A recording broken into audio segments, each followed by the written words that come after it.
그럼 5장부터 오늘 우리가 읽은 7장까지 그 산상수훈이 계속해서 쭉 이어지고 있습니다. 그 중에서도 오늘은 특별히 비판하고 또 비판받는 일, 그 일에 대해서 말씀을 해주셨네요. 처음 5장에서 팔복을 말씀하신 이후에 그 내용들을 살펴보면, 그러니까 이렇게 하면 복이 있다, 저렇게 하면 복이 있다, 그것을 알려주신 이후에 우리가 그렇게 복 있는 사람이 되지 못하는 그 이유들, 무엇이 잘못인지 하나하나 지금 알려주고 계신 거예요. 그 시작은 처음에 이제 율법주의, 그리고 우리가 화가 났을 때, 분노했을 때 그 결과, 거짓 약속, 그리고 보복하고 똑같이 갚아주고 싶은 그런 마음들, 혹은 사람들에게 보여주려고 하는 우리의 어떤 행동들, 또는 우리의 현실을 힘들게 하는 삶의 염려들, 그런 것들이 우리가 복 있는 사람이 되지 못하게 하는 몇 가지의 이유들이라고 알려주고 있어요. 그리고 오늘 비판하고 비판받는 그런 문제에 대해서 또 이야기를 하고 있습니다. 그러니까 사실 마태복음 5장, 6장, 7장 산상수훈, 이 산상수훈의 가르침만 우리가 깊이 묵상하고 이 말씀대로 살아낼 수만 있다면 하나님께서 원하시는 영성, 그러니까 복 있는 사람으로서 우리들은 살아갈 수 있는 그 길이 바로 이 산상수훈 안에 다 들어가 있는 겁니다. 자, 그러면 오늘 그 비판하는 것, 그리고 비판받는 것에 대해서 한번 말씀을 통해서 살펴볼까요? 비판을 받지 아니하려거든 일단 처음에 비판하지 말라고 처음부터 그렇게 이야기를 하고 있습니다. 분명 비판하고 판단할 만한 일인데도 주님이 일단 그 일을 막으시는 거지요.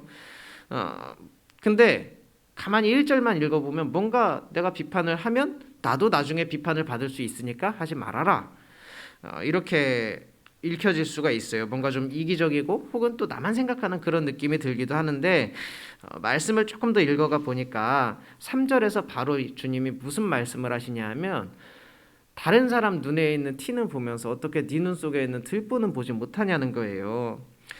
그러고 보니까 이 말씀은 그 비판의 관점을 상대적인 입장, 거기에서 그러니까 저 사람을 바라보는 것이 아니라 나를 먼저 바라보라는 그 의미로 주님께서 이 말씀을 하신 것이지요.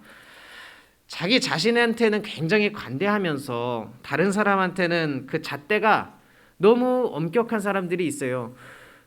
혹시 비판하는 사람들, 그 사람들이 그렇지 않냐고 예수님이 되묻고 계신 겁니다. 그래서 외식하는 자여, 먼저 네 눈 속에서 들보를 빼어라, 이렇게 이야기하고 있는 겁니다. 외식하는 자라 그랬어요. 우리들은 보통 그렇잖아요. 누군가 비판하고 서로 날이 서 있을 때 그렇게 하지 말라고. 그때 우리가 그렇게 하지 말라고 하는 이유는 이거예요. 서로 힘들기 때문에, 아니면은 공동체를 좀 분란하게 만들 수도 있고, 혹은 괜히 관계가 껄끄러워지고 분위기 서먹해지니까 그래서 니네 서로 비판하지 마, 이렇게 우리들은 이야기를 하지만 예수님은 꼭 그것만이에요. 비판하는 그 영성 속에 담겨있는 우리의 위선, 정작 자기들도 그렇게 못하면서 비판하고 있는 그 모습을 우리 예수님께서 지적하고 계신다라는 겁니다. 그래서 우리에게 바로 이어서 주시는 말씀이 구하라 그리하면 너희에게 주실 것이요, 찾으라 그리하면 찾을 것이요, 문을 두드리라 그리하면 너희에게 열릴 것이니, 이렇게 말씀을 하고 계시는 게 바로 같은 맥락인 겁니다.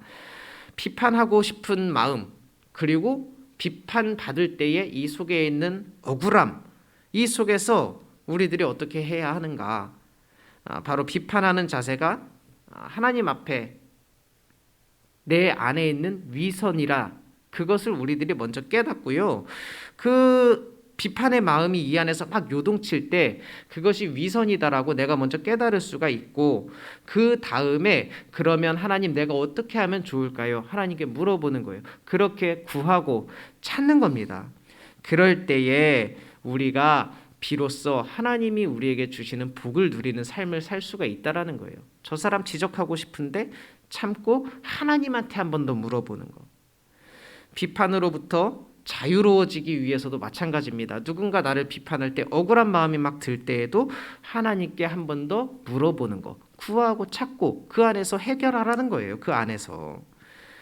그렇게 했을 때에 우리들은 비판의 영성에서 대접의 영성으로 우리의 영성이 바뀌게 되는 겁니다.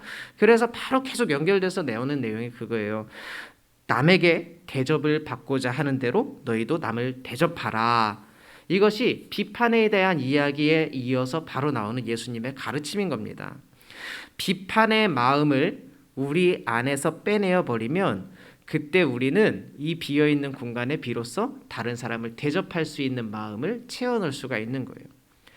나를 대접해주지 않는 사람에게도 대접받는 그 사람과 상관없이 우리가 먼저 대접해 줄 수 있는 거, 그러려면 비판하는 그 영성을 먼저 빼내야 돼요. 비판할 수 있는 사람을 비판하지 않을 때 우리는 비로소 대접을 할 이유가 하나도 없는 사람도 대접을 할 수가 있고, 또 누가 나를 대접해 주지 않을 때에 내가 먼저 대접해 줄 수 있고, 이것이 사실은 다 주님께서 우리에게 알려주신 삶의 지혜라는 것입니다. 여러분, 비판의 영성을 넘어서서 대접의 영성으로 가는 것, 그것이 바로 주님께서 오늘 우리에게 알려주신 귀한 은혜의 말씀입니다. 여러분, 탕자를 보낸 아버지는요, 아들이 돌아왔을 때 그 아들을 비판하지 않았습니다. 아이고 이놈 자식아, 너 돈 가지고 그렇게 나가더니, 이렇게 비판하지 않았어요. 다만 대접할 수 있는 날, 그 날을 이 아버지는 기다리고 있었던 것입니다. 오늘 우리들도요, 이러한 대접의 영성으로 비판이 난무하는 이런 삶의 현장들 속에서 조용히 나 자신을 먼저 들여다보고, 또 다른 사람들을 먼저 비판하는 것이 아니라 다른 사람을 먼저 대접할 수 있는 그런 귀한 영성을 소유한 저와 여러분이 되기를 주님의 이름으로 축원합니다. 기도하겠습니다. 할렐루야. 은혜가 풍성하신 아버지 하나님, 다른 누구보다 먼저 나서서 손가락질하고 비난했던 우리들을 돌이켜봅니다. 그리고 회개합니다. 이제는 우리가 비판의 영성을 내려놓고 대접의 영성으로 우리 안을 채워나가기를 원합니다. 누구보다 먼저 나서서 다른 사람을 대접해 줄 수 있는 넉넉한 마음을 우리 가운데 허락하여 주시옵소서. 이현우 권사님, 하나님 아버지께 감사의 예물 올렸습니다. 하나님 아버지께서 기쁨으로 받으시고 모든 기도의 제목들, 소원들 듣고 응답하여 주시옵소서. 오늘 우리에게 허락하신 이 하루도 은혜 가운데 거하게 하여 주실 것을 믿사오며 예수님의 이름으로 기도드리옵나이다. 아멘.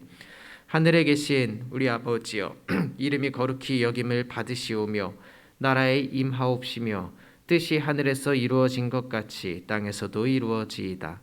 오늘날 우리에게 일용할 양식을 주옵시고 우리가 우리에게 죄 지은 자를 사하여 준 것 같이 우리 죄를 사하여 주옵시고 우리를 시험에 들게 하지 마옵시고 다만 악에서 구하옵소서. 대개 나라와 권세와 영광이 아버지께 영원히 있사옵나이다. 아멘.